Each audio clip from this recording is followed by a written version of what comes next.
بهلول دانا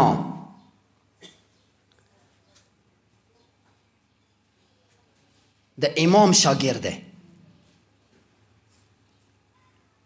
د خپل نفس تزکیه یې کړې دی، د غربت زندگی تیروي، خو اکثر به قبرستان کې کېناستلو. بهلول دانا هارون رشید ورسره رشته وه. وریځو نه یوه وریځې باندې هارون رشید خپلو غلامانو ته شهي مړی، هغه شهي طعام، هغه ښکلې مړی څه کومه یې خپله خوړله، د خپل خصوصي غلامانو ته یې ویر که څه بهلول ولټوئ، دا بهلول ته ویر کوئ، څه بهلول نه دغه مړی نن وخوري.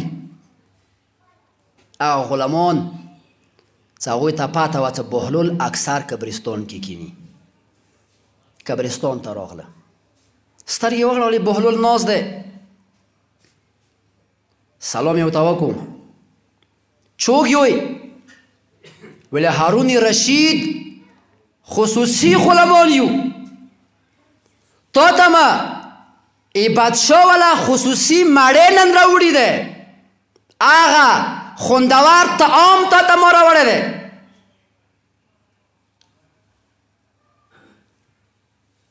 یې څه بهلول یې څه څنګ ته اوسه سپي پرته و، اشاره یې سپی و طرف ته وکړه څه وا د هارون رشید غلامانو د کومه مړۍ م راوړي دی، هغو سپی ورته یې واچوئ.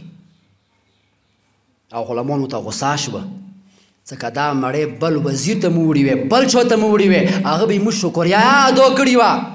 ای بهلوله دغه شهي طعام دی، دا یې بادشاهي مړی دی، او بیا تا دوره جسارت وکړو، دوره توهین ته وکړلو، څه دغه مړی سپیو ته واچوو، تا یې بادشاه مړی سپیو ته یې چولې اراده کړې دی.